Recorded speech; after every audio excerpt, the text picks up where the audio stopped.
tanda sisaiku kepadamu, rohku berserah. Kaulah Tuhan hasrat hatiku, ku rindu menyembahmu. Yesus, Yesus, kau berarti bagiku. Yesus, Yesus, kau segalanya bagiku. Kau segalanya bagiku. Saya mohon Ibu Pendeta Messi membuka di dalam doa.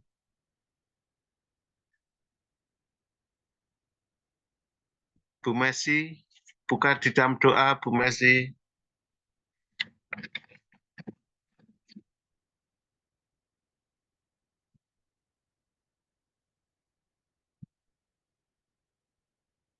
Baik, Bu Messi belum siap. Kita angkat. Bapak Surgawi, Bapa yang kami sembah, kami kenal di dalam putramu, Tuhan Yesus, pada kesempatan yang indah ini kembali anak-anakmu yang tergabung di dalam ibadah Ligisum Family Ministry. Bapa, kami berdoa di dalam nama Tuhan Yesus, Kau hadir di tengah-tengah kami, Kau mengurapi setiap kami, hingga apa yang kami anturkannya semuanya untuk puji dan kemuliaan namamu. Urapi setiap kami, urapi peralatan yang kami pakai, jauhkan dari kuasa kegelapan, sehingga semua dapat berjalan seturut dengan kehendak-Mu, semuanya untuk puji dan kemuliaan namamu. Kami serahkan ibadah ini dari awal, pertengahan hingga akhir ke dalam tangan pengasihan-Mu, Kau yang memimpin kami, Kau yang mengurapi setiap kami, hingga apa yang kami lakukan berkenan di hadirat-Mu ya Bapa. Di dalam nama Tuhan Yesus kami sudah berucap syukur. Haleluya. Amin. Ya, kita angkat pujian seperti rusa yang haus. Seperti rusa yang haus, rindu aliran sungaimu, hatiku tak tahan menunggumu. Bagai tanah gersang, menanti datangnya hujan, begitupun jiwaku, Tuhan.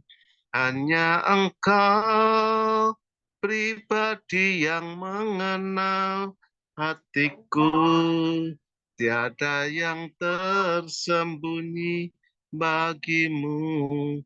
Seluruh isi hatiku Kau tahu, dan bawaku untuk lebih dekat lagi padamu, tinggal dalam indahnya dekapan kasih-Mu. Seperti rusa yang haus, rindu aliran sungaimu, hatiku tak tahan menunggumu.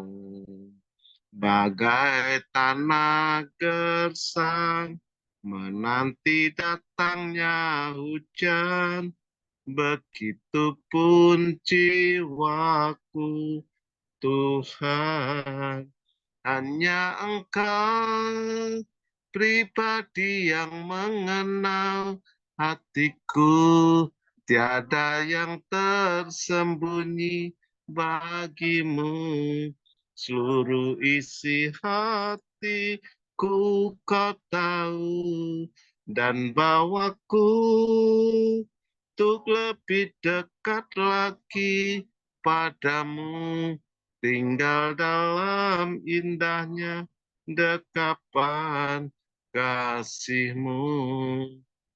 Hanya Engkau pribadi yang mengenal hatiku, tiada yang tersembunyi bagimu.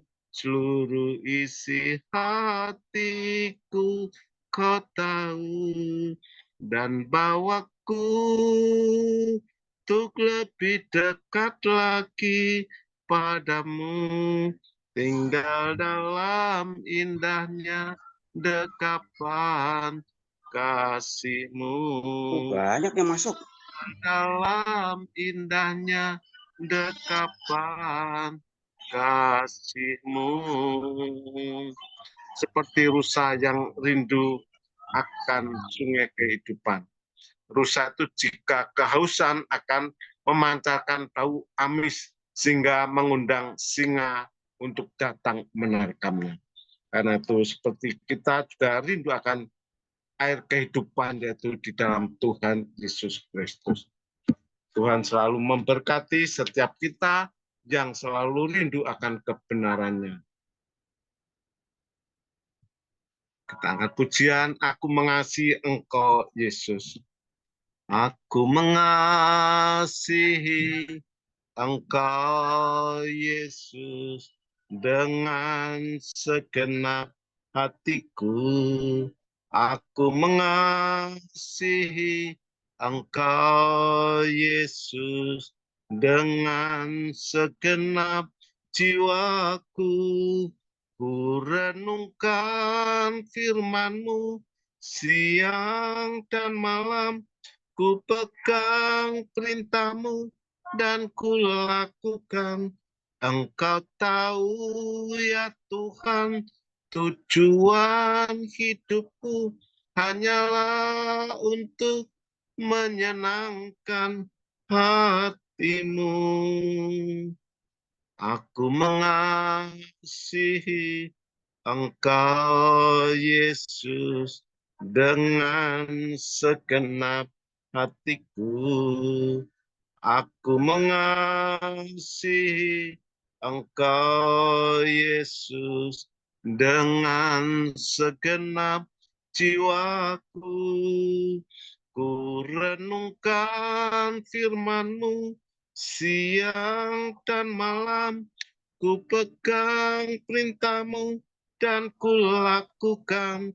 Engkau tahu ya Tuhan, tujuan hidupku hanyalah untuk menyenangkan hati-Mu. Ku renungkan firman-Mu siang dan malam. Ku pegang perintah-Mu dan ku lakukan. Engkau tahu ya Tuhan, tujuan hidupku hanyalah untuk menyenangkan hati-Mu. Hanyalah untuk menyenangkan hati-Mu. Kita renungkan firman Tuhan siang dan malam, dan kita lakukan apa yang diperintahkan Tuhan, Tuhan pasti memberkati kita. Saya silakan hambanya Bapak Kasan Susilo untuk menyampaikan firman Tuhan.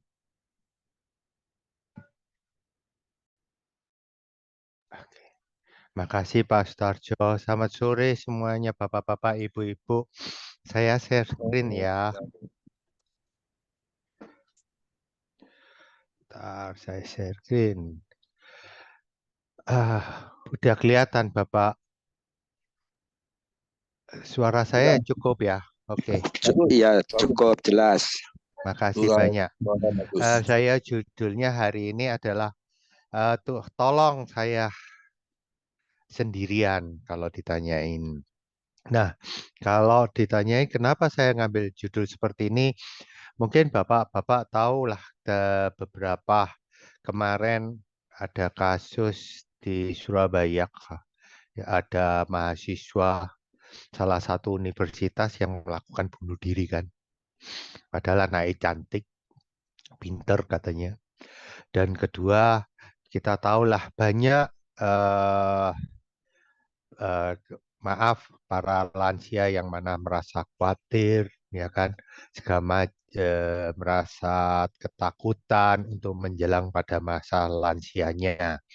Dan juga kita tahu ada beberapa pun sampai yang artis yang terkenal pun Kita tahu dulu almarhum Michael Jackson yang begitu kayanya segala macam pun melakukan bunuh diri. Ya, kalau ditanyai kenapa seperti itu, ternyata saya cerita sampai hari ini salah satu ketakutan mereka itu adalah penyebab utama adalah kesepian, ya kan? Nah, kesepian ini menyebabkan mereka itu merasa khawatir, takut apa yang akan terjadi di masa-masa depan karena merasa sendirian, terutama misal pasangannya ditinggal, terus anak-anak udah dewasa, ya kan?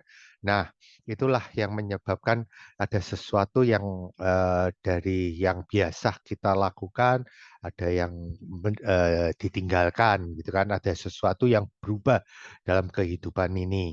Nah, kalau ditanyain lagi, kalau pada lansia ada yang nyebutkan maaf, rata-rata saya ngambil yang rata-rata itu kebanyakan pada lansia, karena yaitu tidak merasa tidak mampu melakukan apa-apa lagi, tidak dapat belajar keterampilan ya kan yang diperlukan untuk pendidikan atau latihan, merasa sakit-sakitan, ya kan lupa, kemudian merasa tidak produktif, kaku. Nah, kemudian tidak mendukung apa-apa untuk menyiapkan diri untuk masa depannya. Itulah yang biasanya yang dilakukan sampai hari ini para lansia. Nah, kalau ditanyai ternyata saya baca buku ada beberapa tahap sebetulnya yang menyebabkan sebelum terjadinya perasaan kesepian itu. Nah, ada 5 sebetulnya. Ya terkejut, penerjut dan penolakan, amarah, kemudian emosi yang tidak terkendalikan sampai depresi, kemudian gelombang emosi yang paling kuat, yang sangat kuat. Nah, saya jelaskan satu-satu. Yang pertama itu adalah awal pertama itu shock. Karena ada sesuatu yang berubah dari kebiasaannya yang tadi saya bilang karena ada pasangan ya kan atau anak udah meninggalkan atau yang sesuatu permasalahan yang biasanya kita lakukan ternyata ada sesuatu yang berubah misal ya kan dari pekerjaan yang dipindahkan salah satu. Nah, ini adalah awalnya kalau ditanyai. Kemarin saya ditanyai teman, apakah Tuhan Yesus juga merasa kesepian? Saya jawab, iya, di awalnya. Mungkin shock lah kalau saya bilang, sama kayak shock seperti ini. Yang mana kita tahu pada waktu di Taman Getsemani, yang akan besok adalah mulai diadili kan, mulai disalib, Tuhan Yesus sampai berkeringat peluh. Yang kedua, kemarin teman sahabat saya juga menganggap, apakah Yesus di waktu di kayu salib? Saya bilang, juga bisa, itu merupakan satu shock, gimana merupakan satu perubahan sampai Yesus bilang, Bapak, jangan tinggalkan daku, kan gitu kan. Nah, sebetulnya, tapi tidak berkelanjutan shock ini. Makanya kita lihat kenapa tetap dilanjutkan, karena kalau Yesus kita tahu karena itu sesuai dengan rencana Allah. Tapi untuk diri kita solusinya apa? Kita sebagai orang percaya, kita harus tahu bahwa kita itu punya Roh Kudus, gitu kan? Jadi jangan berlama-lama ceritanya. Kalau kita merasa shock segala macam, kita minta bimbingan Roh Kudus, kita minta Tuhan untuk memberikan membantu dalam Roh Kudusnya membimbing kita, menguatkan kita. Itu salah satunya. Sehingga kita dapat mencegah shock kita lebih berkelanjutan. Itu ceritanya kalau ditanya. Dan yang kedua, terjadi ini adalah karena kita tahu syok itu keinginan daging kan. Nah, kita tanya karena keinginan kita merasa kalau kita sebagai orang dunia karena kita merasa ingin sesuatu yang nyaman terus, tidak ingin ada sesuatu yang perubahan. Padahal kita tahu kalau kita ngelihat semuanya itu ada masa-masanya kan kata pengkhotbah. Nah, kemudian yang kedua itu apa? Penolakan. Dari shock itu kemudian kita menolak. Menolak tidak mau menerima kenyataan. Ini yang paling susah. Karena kita merasa nyaman, kemudian kita tidak terima, kok bisa seperti ini keadaan seperti ini gitu kan. Nah, itulah akhirnya kita mulai nolak, kita tidak terima ya kan atas kejadian itu. Misal di dalam pekerjaan kita tidak terima, kenapa saya harus dipindah kan gitu. Kenapa saya tidak diakui, kasarnya kalau kenapa anak saya tidak datang ke saya ya kan. Nah, itulah mulai penolakan-penolakan. Nah, kalau kita lakukan apa supaya kita tidak mengikuti keinginan daging seperti kelanjutan, ternyata ada solusinya dalam buku yang saya baca, yaitu kita harus pertama membaca dan merenungkan firman dengan maksud apa? Supaya kita tidak melihat permasalahan tersebut, ya kan?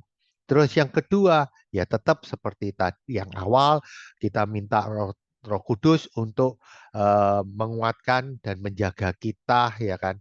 Nah, ternyata kemarin ini saya dapat dari kalau nggak salah mungkin Bapak-bapak Ibu tahu ada eh, video yang beredar dan juga kemarin dari diskusi dari beberapa teman karena saya masih baru ya Bapak terus terang dalam pelayanan. Ternyata salah satu yang membuat kita ke arah keinginan daging kita otomatis semua itu shock segala macam penolakan itu adalah karena otomatis kita tahu lah itu adalah kerjaan dari iblis. Ternyata ada doa yang saya rasa termasuk juga ampuh. Ternyata bukan cuman kita bilang, ya Tuhan kuatkan kami, bimbinglah kami dengan Roh Kudus-Mu untuk menguatkan. Ternyata ada satu kalimat yang bikin saya eh, respect banget, jadi bikin perhatian banget, yaitu ternyata kita harus menengking kasarnya. Rasa khawatir itu dengan kata-kata yaitu dalam nama Tuhan Yesus, rasa khawatir, rasa takut yang ditimbulkan itu saya tolak. Nah, itu salah satu ternyata benar kalimat itu. Kenapa seperti itu? Ternyata saya buka-buka di dalam karena saya seorang terapis, Bapak tahu kemarin saya melakukan hipnoterapis, salah satu menolak untuk dalam pikiran kita atau di dalam buku itu ada salah satu yaitu CBT Cognitive Behavior Therapy. Itu salah satu adalah caranya benar kita harus menolak sesuatu pikiran yang negatif. Itu salah satunya yaitu dengan cara kalau secara teologi otomatis kita minta dalam kata-katanya yaitu dalam nama Tuhan Yesus kita tolak. Itu salah satu. Nah, kalau dilihat lagi kita tahu kenapa kita harus percaya benar-benar berdasarkan Yohanes 16, 7-8 karena kita tahu bahwa Tuhan memberikan waktu wafat, Yesus memberikan apa? Satu roh penghiburan kan yang memberikan kita penguatan segala macam. Kita harus percaya kalau kita tidak yakin segala macam, otomatis kita kalah, ya kan? Kita nggak percaya kalau Tuhan Yesus memberikan kita Roh Kudus di dalam diri kita. Nah, kemudian yang kedua itu ada mulai tahap dari penolakan itu, kemudian kita mulai apa lakukan? Mulai marah-marah. Dalam waktu lama akhirnya mulai marah karena situasinya tetap dalam kondisi yang sama, mulailah kita marah, marah ke dalam diri sendiri, ya kan? Ya kenapa kok bisa terjadi seperti ini kan? Mungkin merasa bersalah. Apakah saya salah kalau terhadap keluarga? Apakah saya terlalu egois segala macam muncul seperti itu. Yang paling parah lagi kalau ditanyain apa kadang kita itu marah kepada Tuhan. Ini yang paling susah. Ya kan? Kalau ditanyai ya ini. Sebentar. Kebalik saya. Kadang kita mulai, mengapa kita pun bertanya dalam diri, mengapa Tuhan memberikan sesuatu percobaan seperti ini? Mengapa Tuhan melakukan seperti ini? Kadang di dalam pelayanan pun kita udah berdoa, kita udah kasari melayani segala macam. Saya yakin ada beberapa pun punya perasaan yang tidak nyaman, kadang pun kenapa tuh kok masih seperti ini aja masalah-masalah terjadi, ya kan? Nah, itu kadang kita punya pikiran seperti itu. Nah, ternyata ada di dalam solusinya apa? Itu yaitu kita jangan menoleh ke belakang cerita yang berdasarkan Filipi 3 ayat 13 sampai 14. Jadi kita percaya akan rencana Tuhan, kita percaya akan panggilan surgawi dari Allah, itu yang utama. Kalau kita mikirkan seperti itu, akhirnya dari awal tadi dari shock, penolakan, dan akhirnya marah, itu sulit kita mikirkan masalah-masalah yang terjadi. Itulah yang kita lakukan kan. Nah, kalau ditanyai Tuhan itu dalam Korintus 1 Korintus 13 ayat 12 itu dikatakan kan seperti kita melihat di dalam cermin suatu gambaran yang samar-samar, tapi nanti kita akan melihat muka dengan muka sekarang atau hanya mengenal yang tidak sempurna, tetapi nanti aku akan mengenal dengan sempurna seperti aku sendiri dikenal. Nah, ini menunjukkan apa? Memang kita nggak tahu, kita pun punya perasaan khawatir kalau seperti itu sehingga kita marah kepada Tuhan karena kita nggak percaya akan Tuhan. Karena kita cuma ngelihatnya samar-samar kata di Korintus ini. Jadi kita belum ngelihat jelas. Makanya kalau biasanya yang saya tahu, sesudah kejadian itu, kemudian sesudah jangka panjang kita bisa bersyukur segala macam, barulah kita tahu, oh maksud Tuhan itu ternyata seperti ini toh. Nah, waktu kejadian kita nggak akan bisa melihat apa rencana Tuhan. Makanya taunya cuma samar-samar doang kalau berdasarkan ke 1 Korintus ini, ya kan? Nah, yang ketiga, emosi tidak terkendali. Dari marah itu emosi tidak terkendali. Apa ya itu tahapan emosi itu mulai meratap, emosi histeris ya kan. Kadang kita diajak omong seseorang itu marah, mulai ini kalau ngeliatin mulai banting segala macam, tapi sesaat kasar sampai orang bilang kayak seperti bipolar kan, kadang marah kalau pas inget, kemudian kita momoro sedih, momoro nangis sendiri, banyak kan kita ngelihat maaf pada orang tua atau mereka yang ditinggal pasangannya, ditinggal keluar salah satu sanak keluarganya, tahu-tahu nangis sendiri, tidak jeris ya kan. Nah, itulah yang kadang yang dilakukan emosi tidak terkendali karena tidak bisa mengendalikan. Jadi akhirnya apa seperti gelombang naik turun muncul segala macam itu. Nah, kalau ditanya mosok kita nggak boleh marah segala macam, boleh kita jawabnya, boleh kita marah, boleh kita curhat katanya gitu kan. Nah, cuman kalau kita misalnya dalam posisi seperti ini terus-menerusan, itu ada yang disebutkan di dalam buku yang saya baca. Ternyata kadang orang yang kita curhat itu nggak nyaman, sebetulnya. Malah bikin kita dijauhi, sebetulnya.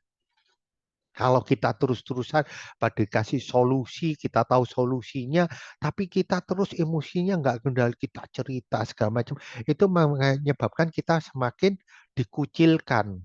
Menurut saya bukan dikucilkan, akhirnya kasarnya itu dicuekin, ya kan?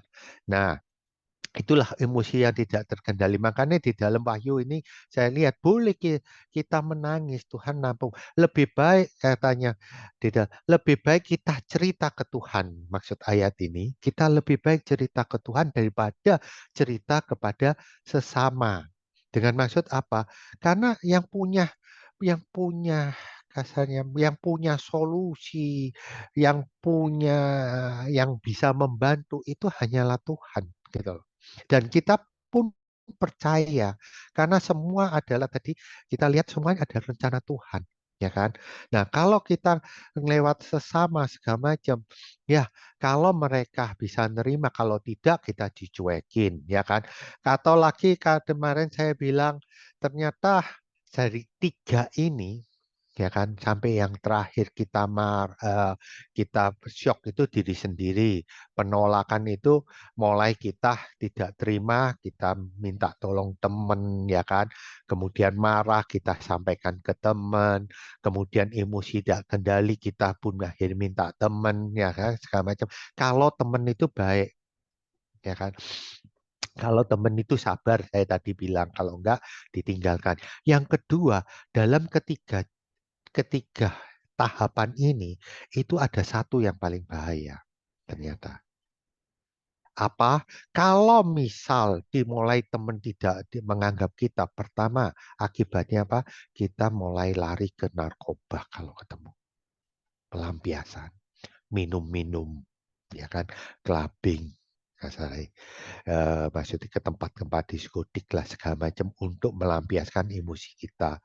Yang kedua, yang paling bahaya lagi adalah dimanfaatkan orang lain. Dengan maksud apa?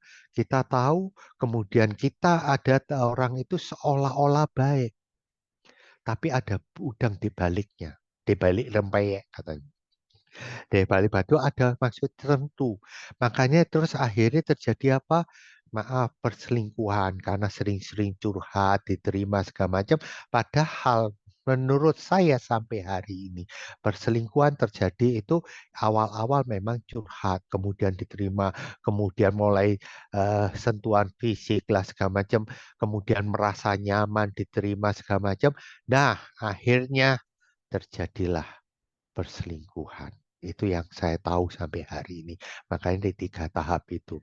Dan kalau misal yang tahap keempat itu apa? Depresi. Kita diam segala macam, tidak ada yang nganggap segala macam, kita mulai masuk ke depresi. Depresi yaitu kita mulai pelarian. Ini sama, bisa ke depresi itu bisa duduk diam, bisa mulai ke narkoba, ya kan? Nah, karena apa? Gak tahu sesuatu apa yang harus dikerjakan. Dia mulai menghindar dari sosial, dia mulai ansos, dia mulai menghindar dari persekutuan, mulai menghindar dari pelayanan, ya kan, mulai jarang-jarang ke gereja. Nah, kalau mulai masuk ke dalam tahap ini untuk bapak-bapak, ibu-ibu, maka kita benar-benar memerlukan apa? Yaitu memerlukan sebetulnya bukan teman atau sahabat yang benar-benar paham dengan diri kita. Yang kedua, kita perlu hamba atau gembala, ya kan? Dan yang ketiga, kita pun terpaksa perlu psikolog. Kalau memang diperlukan lagi, akhirnya kita masuk ke psikiater. Yang mana beda antara psikolog dan psikiater? Kalau psikiater otomatis akhirnya orang yang depresi rata-rata itu biasanya mulai susah tidur, insomnia, segala macam kan, jantung berdebar-debar, kadang sampai apa yang terjadi keluhan fisik mulai muncul, ya kan, jantung, kadang sampai alergi, manya, kumat, segala macam. Nah, akhirnya perlulah ke psikiater untuk memberikan satu obat untuk memperlahan depresi. Nah, kalau ditanyai lagi, gelombang yang paling kuat akhirnya kita nggak bisa menahan itu, akhirnya apa? Nah, terjadilah cuma dua. Bunuh diri atau jadi gila. Nah, kalau kasus yang tadi saya cerita, kenapa sampai bunuh diri tadi itu, nah tadi kan dari awal tahap dia mulai penolakan, mungkin menurut saya rata-rata orang yang bunuh diri itu dari ditinggal pasangan segala macam kita tahu itu biasa dari penolakan, kemudian dia curhat, dia ketemu teman atau masa cerita ada permasalahan ceritanya di dalam dirinya, kemudian diceritakan, ya kan. Waktu ada emosi diceritakan yang tadi tahap pertama sampai tahap kedua maupun ketiga sampai keempat. Nah, ternyata orang yang melakukan seperti itu, ya kan, terus meninggal juga. Nah, itu yang saya cerita. Akhirnya dia benar-benar drop, depresi banget karena merasa ada satu tumpuan, ternyata tumpuannya itu kasarnya mengkhianati, akhirnya benar-benar akhirnya yaitu yang dilakukan mereka adalah bunuh diri seperti ini. Kalau mereka melakukan benar-benar seperti ini, sebetulnya ada cerita kemarin ya, kalau nggak saya cerita kenapa orang melakukan bunuh diri, ya kan. Nah, itu pasti ada cerita awal-awal yaitu menghindar banget, kemudian mulai cerita saya ingin bunuh diri, saya bukan bunuh dia, mereka nggak akan cerita bunuh diri, saya sudah nggak tahan di dalam kehidupan inilah segala macam. Nah, mulai arah-arah mereka meninggalkan. Nah, itu yang harus dilakukan bapak-bapak, ibu-ibu apa? Nah, harus otomatis jagain mereka, dampingi mereka karena sudah ke arah seperti itu. Nah, kalau memang diperlukan, yaitu tetap tadi ke arah psikolog atau psikiater. Itu ceritanya. Eh, yang harus dilakukan Bapak dan Ibu. Kalau ditanya iya sekarang kegiatan apa, kita tahu udah tahap-tahapannya. Sekarang kebanyakan, saya minta maaf sebelumnya, rata-rata itu terjadi pada lansia yang mana kita tahu mulai anak-anak udah tinggal berdua ya kan. Nah, itu paling paling rawan banget yang bikin adalah merasa kesepian tadi itu. Maka terus apa yang harus dilakukan itu adalah rekreasi ya kan. Ya, otomatis ya kalau ini secara sekuler sih, rekreasi, meningkatkan hobi, aktivitas keagamaan udah ditulis, memperbanyak aktivitas. Nah, di dalam keluarga kalau paham keluarganya, kalau anak-anaknya tinggal dari jauh, ya otomatis sahabat atau ya kalau ditanya di dalam kan kadang kayak WA sekarang lah reuni-reuni ya kan. Terus komunitas itu misal ya kalau ya sekarang ini yang dilakukan oleh Pak Koming ya kan kita lakukan tiap hari. Ya, kalau ditanyain lagi ada penelitian menyebutkan apa yaitu untuk mengatasi masa sosial ini mereka melakukan apa online kegiatan online melihat melihat ya YouTube. Tapi susahnya kalau sekarang kita lihat, kadang terlalu banyak TikTok atau baca Instagram atau bukan baca ya, lihat Instagram atau YouTube, malah bikin bikin kadang seneng, tapi malah bikin khawatir. Saya lihat karena terlalu banyak informasi-informasi kesehatan lah, ya kan, terus kegiatan sehari-hari yang menakutkan malahan. Nah, kalau saya, mending saya hilangkan, mending saya cari yang lucu-lucu aja, ya kan? Itu atau misalnya renungan, pujian itu yang dilakukan kan sekarang untung ada online, jadi ada internet, kita bisa sewaktu-waktu melihat dan lebih banyak kan. Nah, itu yang harus dilakukan. Terus ada tulisan lagi pencegahan yang harus yang dilakukan para lansia. Nah, itu mengembangkan kegiatan fisik yang memuaskan. Itu adalah salah satu kalau di dalam YouTuber atau YouTube atau Instagram melakukan kegiatan yaitu olahraga. Memang benar olahraga itu salah satu untuk kasari menghilangkan atau mengabaikan permasalahan. Kalau kita melakukan terus-menerus, otomatis permasalahan itu akan benar-benar kita abaikan benar.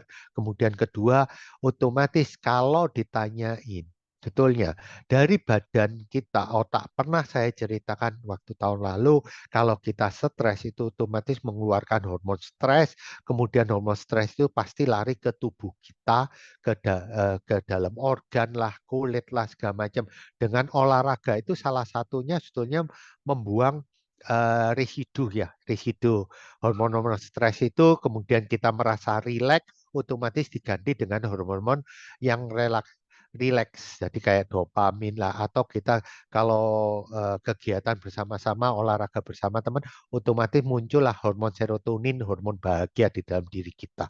Kemudian menyesuaikan masa diri dengan masa pensiun, ya kan? Kita tahu seperti itu. Kenapa saya cerita ini? Karena ini adalah bukan masalah ditinggal, tapi sesuatu yang perubahan dari kebiasaan, di mana kita biasa otomatis dengan penghasilan yang ada, kemudian berkurang, otomatis kan kami mikir kadang, apalagi kejadian udah terjadi, kemudian ngapain ya saya nggak cari dari dulu-dulu, misalnya kegiatan yang menghasilkan yang baru, segala macam. Nah, itu kita harus menyesuaikan. Mungkin kalau kita sempat ya udah kita mikirkan sesuatu penghasilan yang lebih kan dalam keluarga. Kemudian membangun hubungan dengan sesama atau seusia yang seperti yang dilakukan sekarang. Kemudian menyesuaikan dengan peran sosial, ya kan. Kita harus siap misal sewaktu-waktu seperti kata pengkhotbah kita nggak tahu semua ada masanya kan. Nah itu harus kita siapkan. Otomatis dengan cara apa? Ya otomatis kita percaya sama Tuhan. Salah satu ayat yang paling saya ceritakan kita tahu walaupun rambutku memutih segala macam Tuhan pasti menjagaku kan ada salah satu ayat seperti itu kan.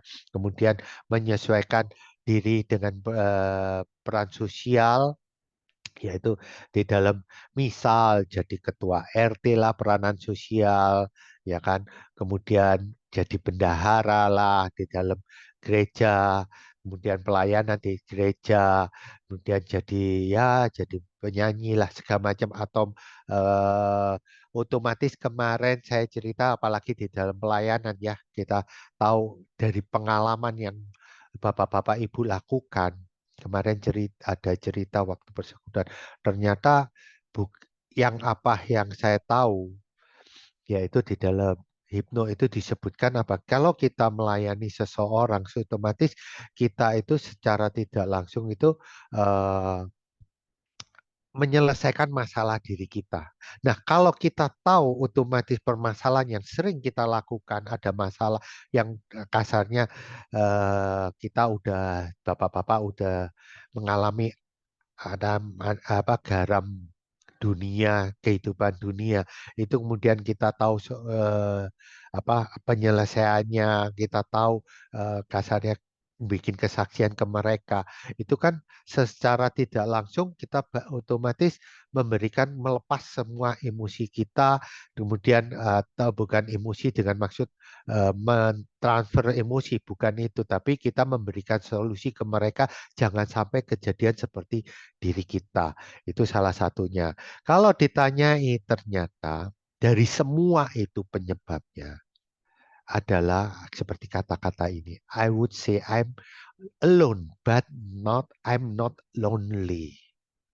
Ya kan? Kalau ditanyai, sebetulnya dari tadi saya cerita, saya cari solusi. Saya sendirian, tapi saya tidak merasa kesepian. Karena apa? Karena ada Roh Kudus di dalam diri kita. Dan itu saya tulisannya I was just kidding myself. Kenapa? Itu semua terjadi di dalam pikiran kita. Ya kan? Kita yang merasa kesepian. Nah, kalau ditanyai saya lihat, misal bapak-bapak, ibu-ibu ke dokter sendirian, terus nunggu di depan, ya kan? Nunggu nomor. Kan Bapak terus akhirnya iya ya kan karena semuanya misal diantar. Saya merasa sendirian. Tapi Bapak bisa ngeliat baca buku lah segala macam.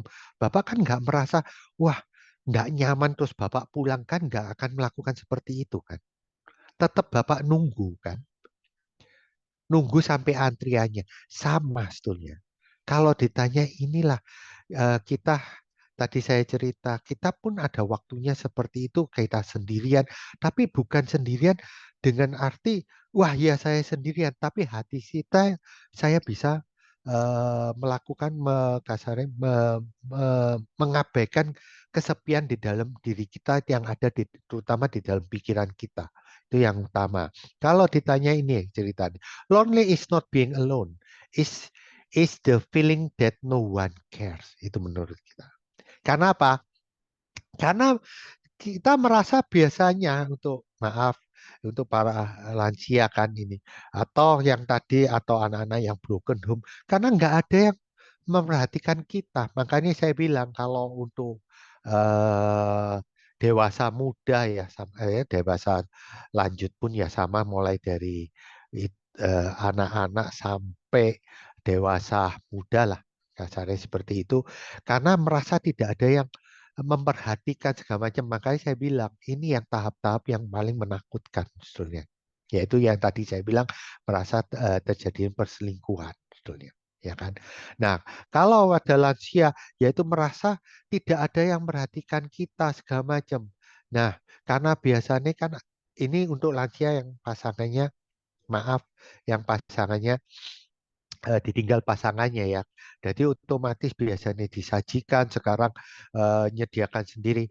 Nah, kemarin ini sama cerita, ada salah satu bapak kemarin kesaksiannya, di mana ditinggal istrinya yang dia biasa merawat, kemudian biasa dirawat segala macam, kemudian istrinya itu meninggal karena kanker. Kita tahu kanker kan mendadak waktunya. Akhirnya anak-anaknya itu masih kecil, sekarang dia harus ngurus segala macam, kemudian dia harus nyuci sendiri, nyiapkan barang sendiri.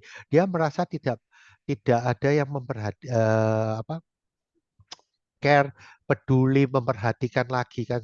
Ya, itulah akhirnya dia pertama masuk tahap-tahap tadi itu, mulai penolakan, marah. Kemarin waktu saya dia kesaksian, tak lihat loh kok hampir sama ya, ternyata keurut-urutannya sama.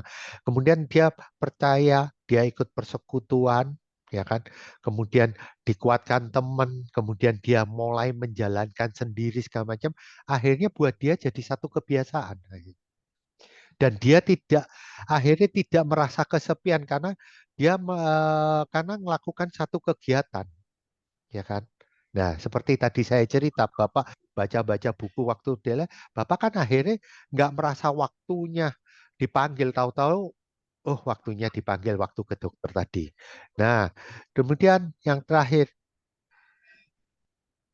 kalau ditanyai, ada kata-kata kan, being alone is a good, but being lonely is the worst.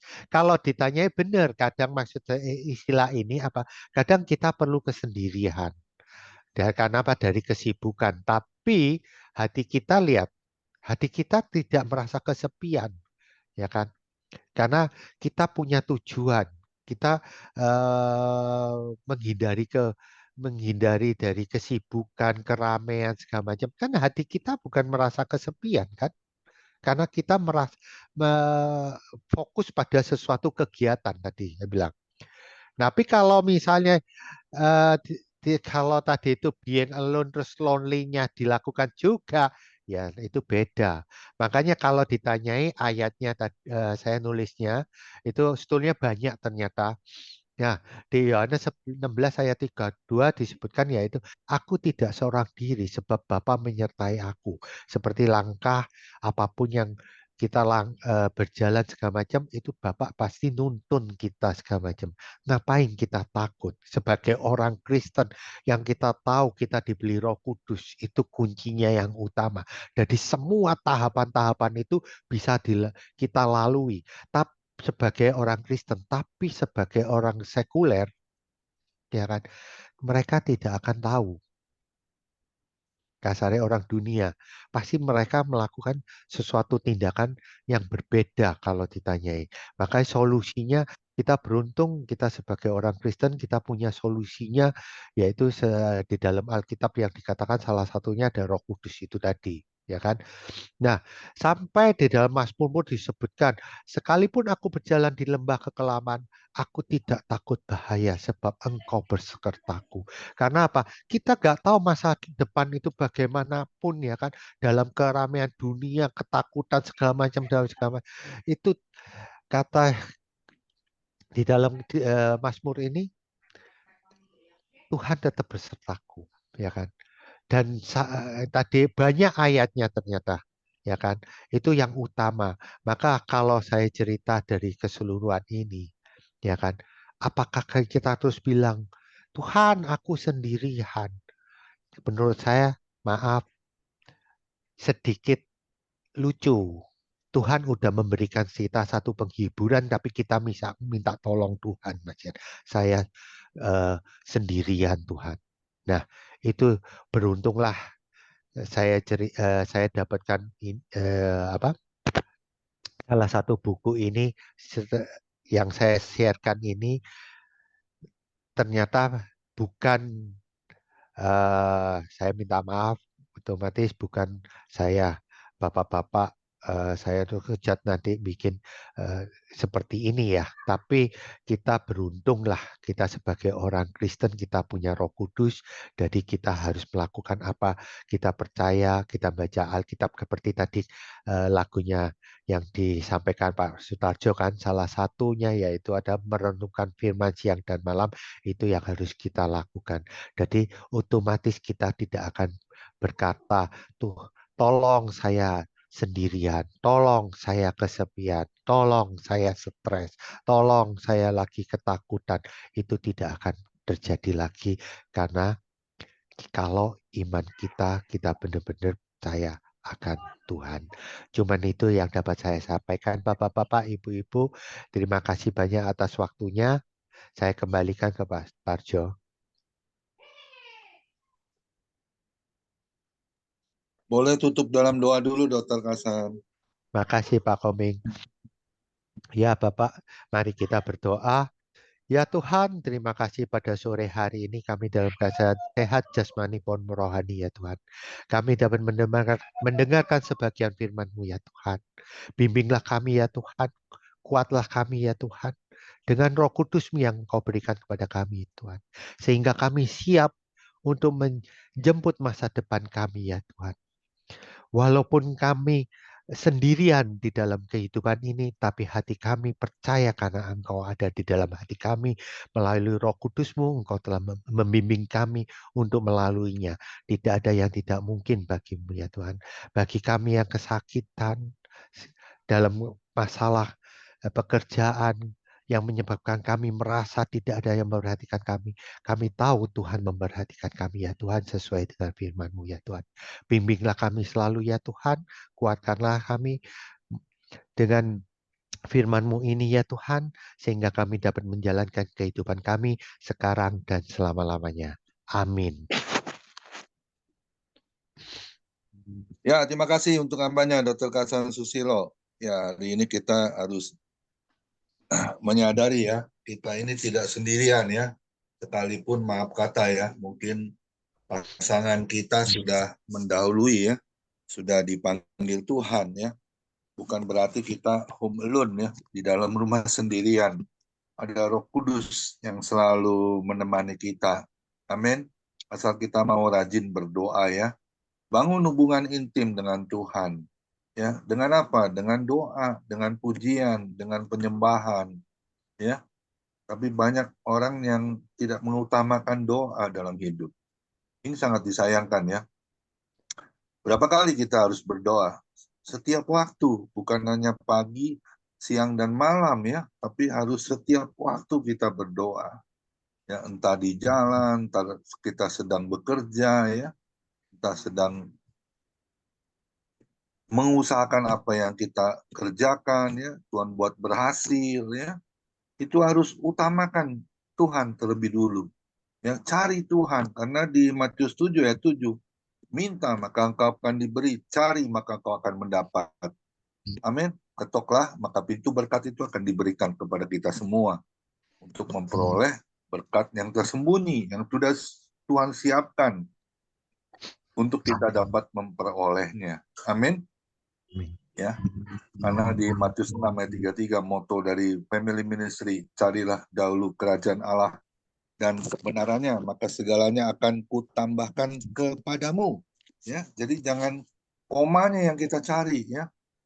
Hari ini kita komitmen ya, sudah komitmen dari kita berjalan nanti di bulan Februari tanggal 24 kita sudah berulang tahun yang keempat ya, 4 tahun. Itu nggak mudah loh kita menjalankannya ya. Tentunya dengan kesatuan hati kita, bagaimana kita mengiring Yesus sampai akhir hidup kita. Amin. Ya, Zoom ini dibuka bukan karena saya, bukan karena Pak Hendra, tapi karena kesatuan hati kita, ya, untuk mendengar apa yang menjadi pesan firman Tuhan untuk kita hidupi dalam kehidupan kita hari lepas hari. Amin. Ya, saya pegang selalu Keluaran 19 ayat 5.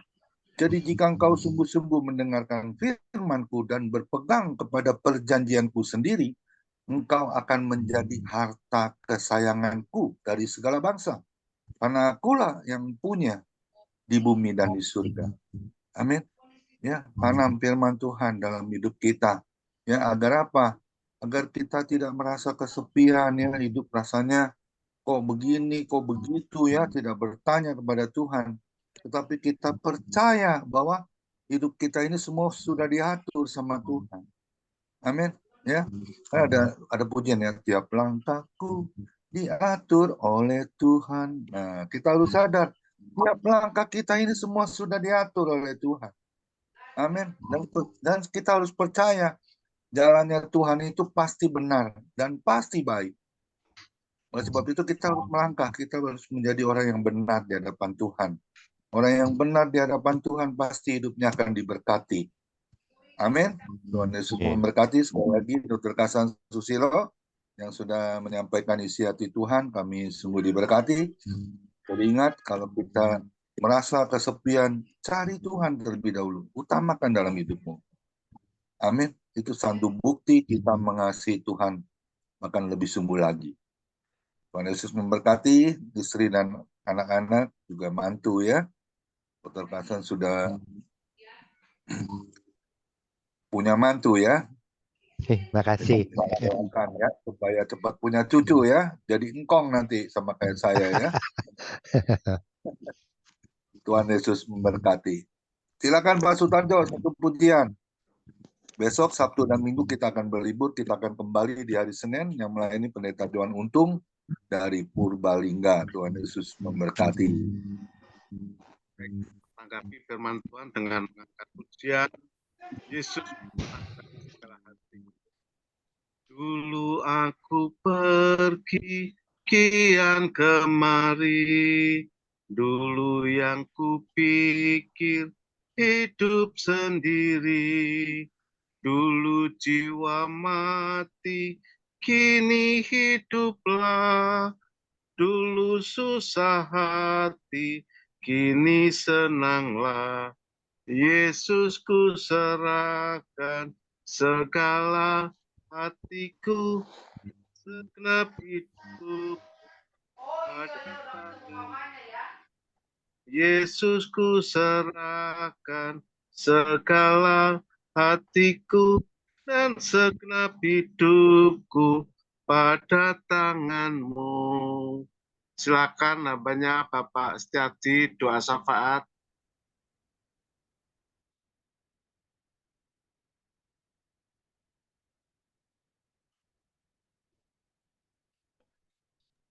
Baik, suara saya bisa didengar ya Pak ya? Ya, bagus Bisa. Pak.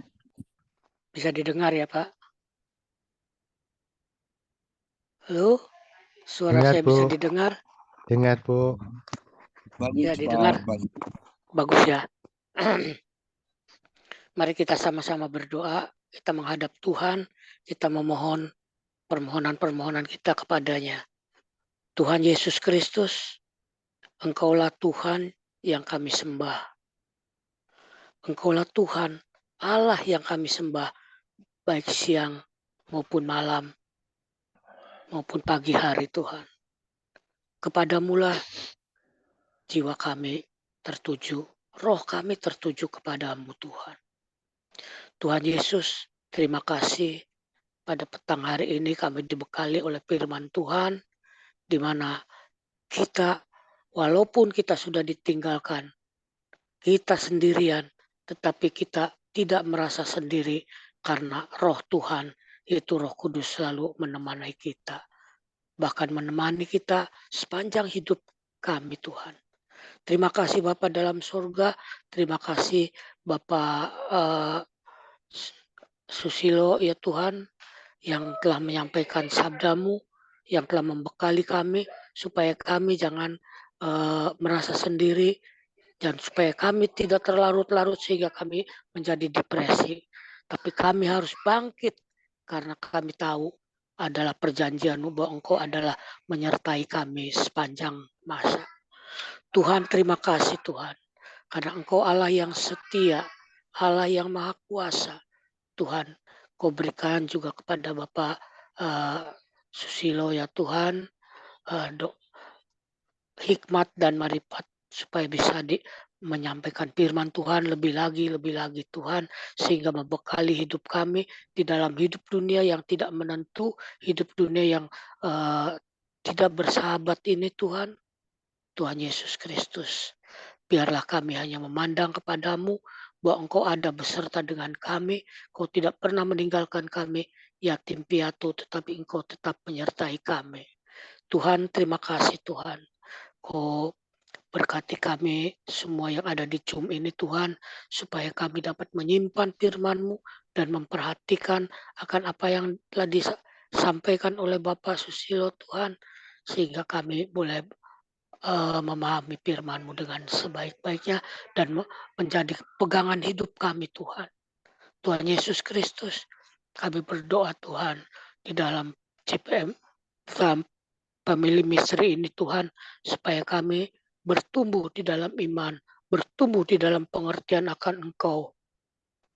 Dan Tuhan Yesus, kami sebentar akan masuk di dalam sharing Tuhan. Engkau berkati kami Tuhan. Apa yang kami dapatkan Tuhan, itu yang akan kami ceritakan Tuhan. Yang akan kami sampaikan, yang akan kami sharingkan Tuhan. Terima kasih, tuntun kami Tuhan. Tuntun kami sehingga iman kami ini bertumbuh Tuhan. Dalam nama Tuhan Yesus Kristus. Haleluya. Amin. Mari kita angkat kedua tangan kita terima berkat yang datangnya dari Tuhan Yesus Kristus. Tuhan Yesus Kristus adalah kekuatan dan perisaiku. Kepadamulah hatiku semua. Percaya Tuhan Yesus memberkati engkau dan melindungi engkau. Tuhan Yesus menyinari engkau dengan wajahnya dan memberi engkau kasih karunia. Dan Tuhan Yesus menghadapkan wajahnya kepada kita semua yang hadir. Bapak Ibu diberinya damai sejahtera. Kiranya Tuhan Yesus memberkati kesehatan Bapak, Ibu, anak, mantu, cucu, semuanya dalam perlindungan Tuhan Yesus yang sempurna. Bahkan yang sakit malam ini juga Tuhan Yesus sembuhkan sempurna. Dan juga kiranya Tuhan Yesus memberkati bekerja apapun yang dilakukan kami khususnya di dalam bekerja selalu dibuatnya berhasil dan berkumpul Tuhan Yesus. Dan juga kiranya Tuhan Yesus memberkati pelayanan Bapak Ibu anak mantu cucu jadi yang harus di hadapan Tuhan. Perkenanan Tuhan Yesus selalu ada di dalam pelayanan Bapak Ibu. Hati Tuhan Yesus disenangkan. Nama Tuhan Yesus ditinggikan, dipermuliakan, dan diagungkan. Sampai Tuhan Yesus datang di awan-awan yang permai. Menjemput kita orang-orang yang saleh, yang sudah diberkati. Sama-sama kita setuju katakan, amin. Tuhan Yesus memberkati kita semua. Silakan mungkin Pak Sutarjo untuk memandu bincang-bincang karena tidak ada lagi yang bisa memandu bincang-bincang. Silakan Pak Sutarjo, Tuhan Yesus memberkati.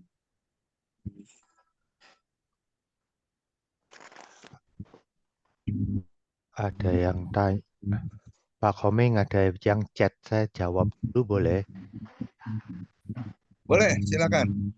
Itu ada yang Boleh, tanya silakan. Pak Joko, teman saya sebetulnya. Dari beliau lah Oh, yang ya, saya silakan. dapat dari beliau yang saya dapat sebetulnya kemarin waktu saya ditanyai apakah Tuhan Yesus merasakan sendiri, ya merasakan sendiri sih ya, makanya maksud saya dia kesibukan sendiri yang saya cerita. Dia menghindar dari kesibukannya, selalu Tuhan Yesus melakukan seperti itu, tapi hatinya tidak sendiri. Nah, salah satu yang pernah merasakan kesepian, yang hatinya mulai kesepian, itu yaitu pada saat di Getsemani. Nah, seperti yang tadi saya ceritakan, saya